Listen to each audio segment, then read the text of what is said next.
ውህዶች አልሰሩልሽም። የሩዝ ውሃ፣ የሽንኩርት ውህድ፣ ቅርንፉድ፣ ሮዝመሪ ወይም ተልባ፣ እነዚህን ሁሉ ሞክረሽ ጸጉርሽ ግን አሁንም ደርቆና ተበጥሶ እድገቱ ባለበት ቁሟል። በጣም ያሳዝናል። ግን ለምን እንደሆነ ታውቂያለሽ? ዛሬ ለዚህ ችግር እውነተኛ መፍትሄ የሚሆኑሽን 13 ዘዴዎችን ይዤልሽ መጥቻለሁ። በጥንቃቄ ተከታተይኝ። ከነዚህ መካከል ላንቺ የሚሆነውን መፍትሄ በእርግጠኝነት ታገኛለሽ። በነገራችን ላይ አሁን መታጠቢያ ቤትሽ ውስጥ የተቀመጠ ጸጉርሽን በዝምታ እያደረቀና እያቃጠለ ያለ አንድ በጣም የተለመደ እቃ አለ። ምናልባትም በዚህ ሳምንት ራሱ ተጠቅመሽው ሊሆን ይችላል። ይሄ አደገኛ ነገር ምን እንደሆነና እንዴት ማስወገድ እንዳለብሽ ትንሽ ቆይቼ ማሳይሽ ይሆናል። እስከዛው ግን ሌሎች ዘዴዎችን እንይ። አንደኛ፣ የጸጉር ጫፍ መንከባከብ። በሳይንሳዊ ጥናቶች መሰረት የጸጉር አለማደግ ችግር ጸጉር ከስሩ ባለማደጉ ሳይሆን በሚያድገው ልክ ጫፉ ላይ ተሰባብሮ ስለሚረግፍ የሚከሰት ነው። የጸጉራችን ጫፍ በጣም ረጅም ጊዜ የቆየና የደከመ ክፍል ስለሆነ ልክ እንደ ደረቀ ቅጠል በቀላሉ የመሰበር እድሉ ከፍተኛ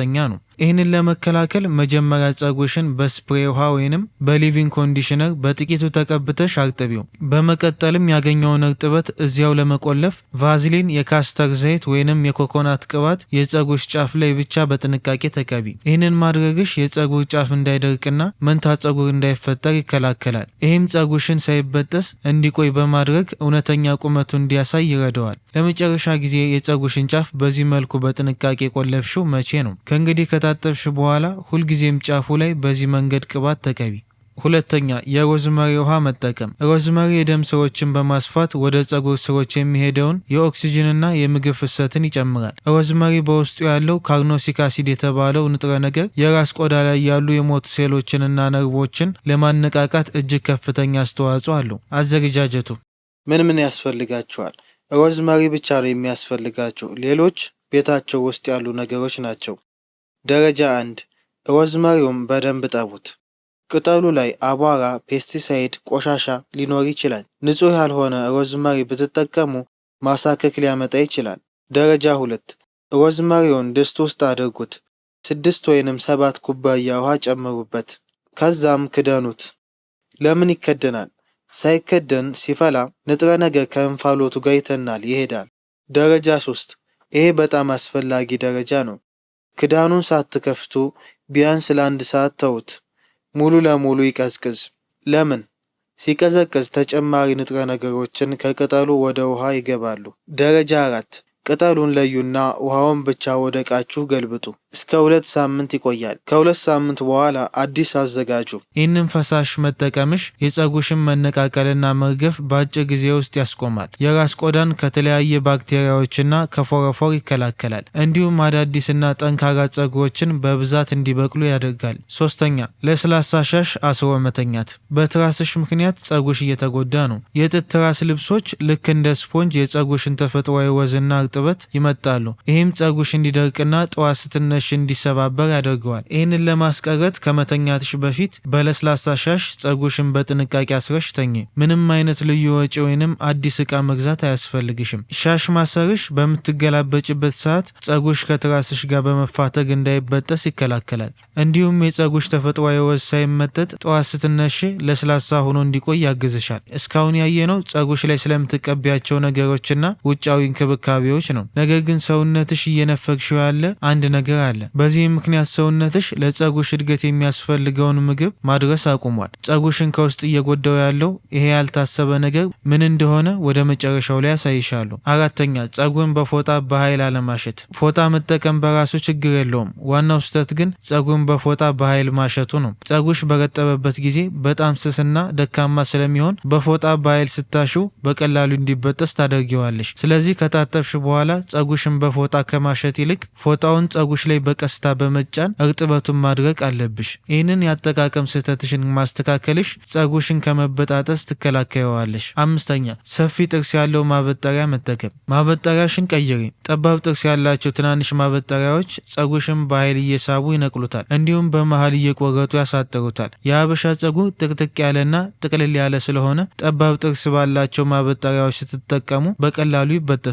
ይህንን ለመከላከል በየሱቁና በየገበያው በጣም በረከሰ ዋጋ የሚገኘውን ሰፊ ጥርስ ያለውን ማበጠሪያ ተጠቀሚ። ጸጉርሽ ተሎ ቁመት እንዲጨምር ከፈለግሽ ደግሞ ልታደርጊው የሚገባ ግን ደግሞ አብዛኛው ሴቶች ፈጽሞ ማድረግ የማይወዱት አንድ ሚስጥር አለ። ይህ ሚስጥር ለመሆኑ ጸጉሬን ለማሳደግ እንዴት ይህንን አደርጋለሁ ብለሽ እንድታስቢ ሊያደርግሽ ይችላል።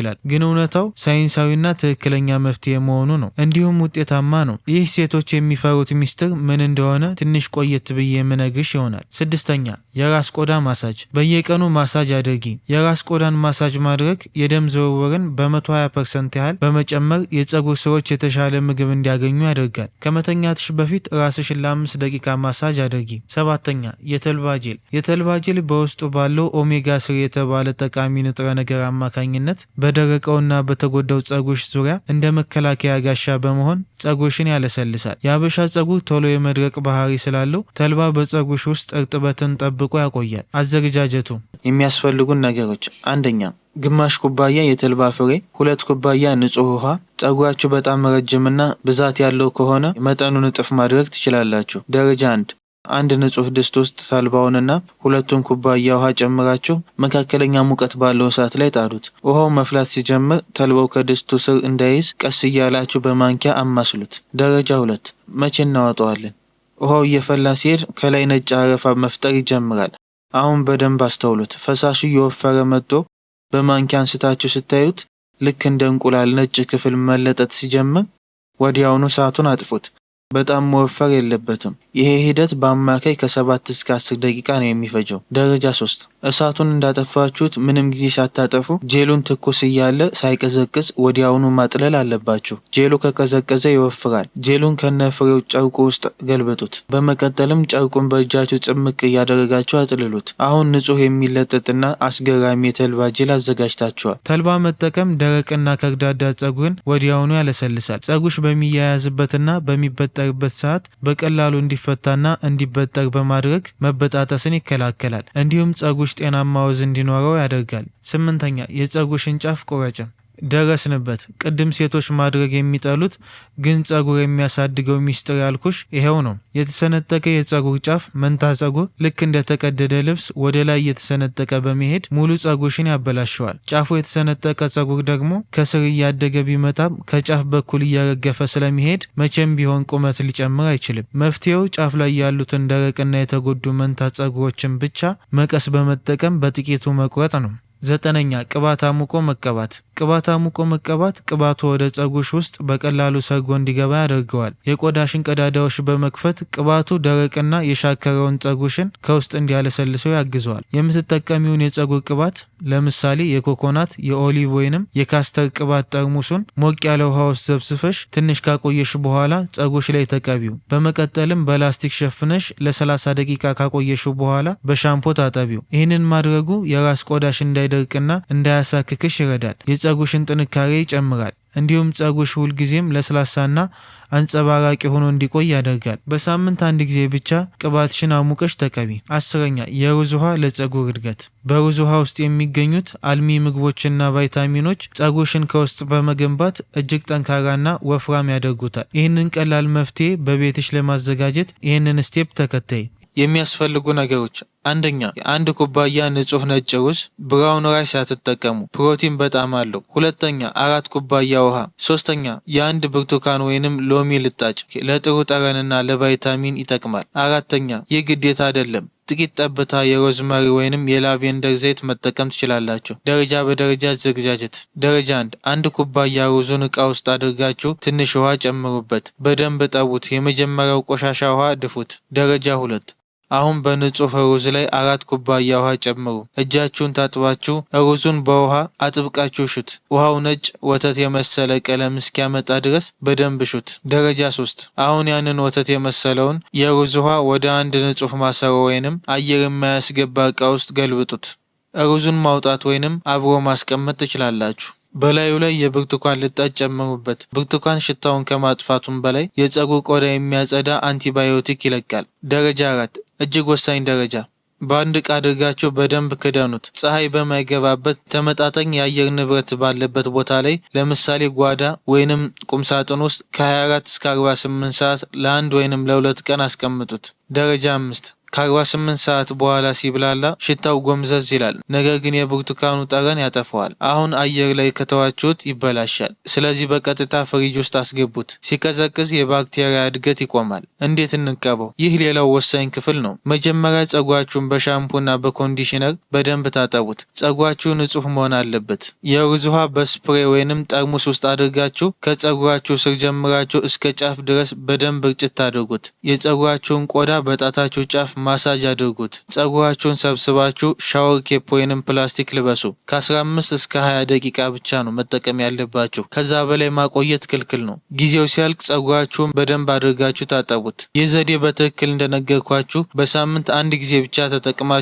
ለአንድ ወር ሞክሩት። ውጤቱ ራሱ ይናገራል። 11ኛ አልኮልና ሰልፌት የሌላቸውን ምርቶች መምረጥ። ቪዲዮ መጀመሪያ ላይ መታጠቢያ ቤትሽ ውስጥ ሆኖ ጸጉርሽን በዝምታ እያደረቀና እያቃጠለ ያለ አደገኛ ነገር አለ ያልኩሽ ትዝ ይልሻል? እንግዲያውስ ይኸውልሽ የአደገኛ ነገር ሌላ ምንም ሳይሆን ሻምፖሽና የጸጉር ክሬምሽ ነው። እንዴት መሰለሽ? ሱቅ ውስጥ የምንገዛቸው አብዛኞቹ ሻምፖዎች በውስጣቸው ሰልፌት እና አልኮል የተባሉ ኬሚካሎችን ይይዛሉ። አሁን መታጠቢያ ቤትሽ ገብተሽ የሻምፖሽን የጀርባ ጽሑፍ ብታነቢው እነዚህ ስሞችን ታገኛቸዋለሽ። እነዚህ ኬሚካሎች ቆሻሻን ለማስለቀቅ ቢጠቅሙም የጸጉርሽን ተፈጥሯዊ ወዝና እርጥበት ግን ሙሉ በሙሉ ጠርገው በማውጣት ጸጉርሽን ልክ እንደደረቀ ገለባ ያደርቁታል። ይህ ጸጉርሽን በቀላሉ እንዲነቃቀል፣ እንዲሻክርና እንዲሰባበር ዋነኛ ምክንያት ነው። ስለዚህ ይህንን ለመከላከል ከእንግዲህ ማንኛውም የጸጉር ምርት ከመግዛትሽ በፊት የኋላውን ጽሑፍ በጥንቃቄ አንብቢ። በእንግሊዝኛው ሰልፌት ፍሪ ማለትም ሰልፌት የሌለውና አልኮል ፍሪ አልኮል የሌለው የሚሉ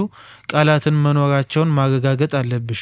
እነዚህ ኬሚካሎች የሌሉበትን ንጹህ ምርት መምረጥሽ ጸጉርሽ ተፈጥሯዊ ወዙን ሳይነጠቅ ለስላሳና ጤናማ ሆኖ እንዲያድግ ያደርጋል። 12ኛ ውሃ በብዛት መጠጣት። ለመሆኑ ቅድም ሰውነትሽን እየነፈግሽው ነው፣ በዚህም ምክንያት ሰውነትሽ ለጸጉር ምግብ ማድረስ አቁሟል ያልኩሽ ነገር ምንድን ነው? ውሃ ነው። ጸጉርሽ ከቀን ወደ ቀን እንዲያድግና ጠንካራ እንዲሆን ልክ እንደ አፈር ከውስጥሽም በቂ ውሃ ማግኘት አለበት። ውሃ በደንብ በማጠጭበት ሰዓት ሰውነትሽ ያለውን ጥቂት ውሃ እንደ ልብና ኩላሊት ላሉ ዋና የአካል ክፍሎች ሲያከፋፍል ለጸጉርሽና ለጥፍርሽ የሚሄደውን የውሃ ፍሰት ይቀንሰዋል። ይህ ሲሆን የጸጉርሽ ስሮች ይደርቃሉ። ጸጉርሽም ከስሩ ጀምሮ ደካማ፣ ደረቅና በቀላሉ የሚሰበር ይሆናል። ስሩ ያልጠጣ ተክል እንደማያድገው ሁሉ ሰውነትሽን በቂ ውሃ ካላገኘ ጸጉርሽ ሊረዝም አይችልም። በየቀኑ በቂ ውሃ መጠጣትሽ የጸጉርሽን ስሮች ከውስጥ በማርጠብ አዳዲስ የሚበቅሉ ጸጉሮችሽን ለስላሳ፣ ጠንካራና በቀላሉ የማይበጠሱ እንዲሆኑ ይረዳል። ከእንግዲህ በቀን ቢያንስ 8 ብርጭቆ